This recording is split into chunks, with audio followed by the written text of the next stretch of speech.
Let's go. Today I'm talking about the 2023 movie Sound of Freedom.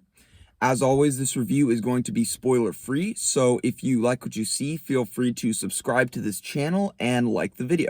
Sound of Freedom is based on the true story of Tim Ballard, a Homeland Security agent played here by Jim Caviezel, who founded Operation Underground Railroad, an organization that does sting operations in order to catch pedophiles and save children from human trafficking. The movie was produced for a meager budget of $15,000, and it has been making headlines due to the insane amount of money that it has grossed. So from a financial standpoint, this movie is definitely a success story. But the film has also been making headlines for another reason, that being that it has become the center of a political controversy. Now, I don't want to get into politics on this channel, so I'm not going to cover the controversy in detail. If you want to know what it's all about, then, look it up. But for me personally, whenever I see a movie that is the center of a big political controversy, the first question that always comes to my mind is the movie any good? Whenever there's a polarizing movie, it's common for the people on one side of the debate to say that it's the greatest thing ever created by mankind, while the people on the other side will say that it's the worst thing that they've ever seen. So this leaves me in a unique position because I don't care about the politics. All I care about when it comes to movies is whether or not the movie works as a movie. And so in this review, I'm going to be reviewing this thing from the standpoint of its merit as a movie. So with that said, let's jump in.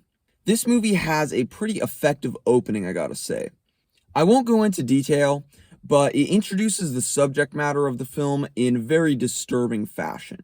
Yeah, the PG-13 rating is certainly not softening the blow here. But as good as this opening is, it also introduces my biggest issue with the movie, and it is a major issue. It starts in the first shot of the movie and continues all the way until the last shot of the movie. This issue permeates almost every single scene of the movie, and that issue is sentimentality. This movie is so sentimental. The main way it forces this on us is through the score, which is by far the worst thing in this movie. Literally, the first thing that I wrote in my notes for the movie, the first thing I wrote is, annoying music already. Stop trying desperately to pull at my heartstrings before anything has even happened.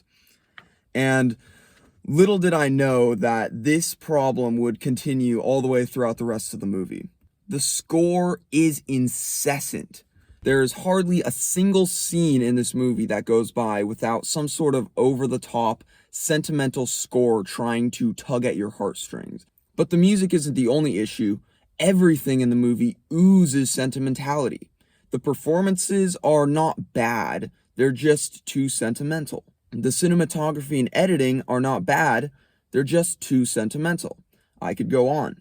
And to be clear, there's nothing wrong with a movie trying to get an emotional reaction out of the audience. In fact, that's one of the things that makes movies so awesome, is that they can connect with us on an emotional level. But here's the issue. I don't want to feel like my emotions are being manipulated.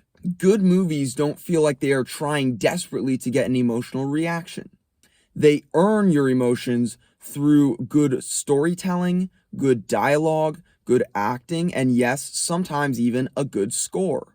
So while many good movies may have some swelling strings here and there to accentuate one or two particularly impactful scenes, that stuff shouldn't just be there in the background behind every single scene in the movie.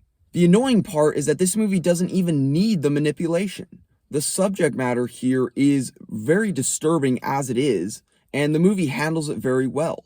They avoid being exploitative by shielding the awful acts from our view, but they still manage to get the point across unsettlingly well. There were some deeply powerful and moving scenes here that were actually hindered by the over-the-top score. If there was no music here at all, the movie would be significantly better. The dialogue is another way that the movie tries to force itself on us. There's some moments where the characters explicitly state the message of the movie, which is completely unnecessary. Like, just trust the audience. We'll pick up on it. And it leads to some lines of dialogue that are just straight up corny. I really appreciate the fact that the filmmakers are spreading awareness on this issue. I just wish they did it more subtly at times, and allowed the story to speak for itself. Now, I know that I've been ranting on about all the negatives, but I actually don't hate this movie. In fact, far from, I actually think it's okay. The story is well plotted and well told. The concept is great. I just love the idea of sting operations. Infiltrate the enemy by becoming one of them, and then at the right moment, take them down. It's a great idea, and it's so easy to mine to create some really intense suspense. And while I wouldn't call this a highly suspenseful movie, there are some moments that are genuinely filled with tension that really worked for me. Tim isn't a very deep main character here, but he is a good hero for the story that's being told, and his character motivation is pretty well established and well executed. The most interesting character in the movie, in my opinion, is actually Bill Camp's character, Vampiro. He gets this really fantastic moment where he kind of gets to deliver a monologue explaining his origin story, and it's definitely one of the best and most powerful moments of the movie, even though it is partially hindered by the over-the-top score. I also love the true-to-life stuff that they include, the CCTV footage at the beginning of the movie, and the videos and statistics at the end.